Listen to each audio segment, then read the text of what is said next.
honestly, we thought we could do that higher.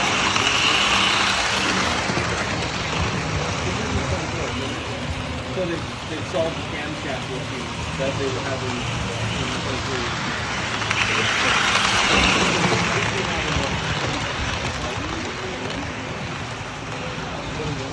Yeah, and they were having some issues with the camshaft on flat.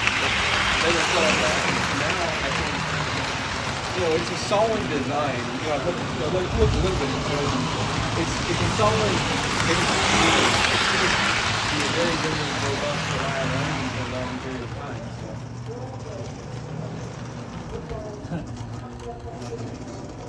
How close is it?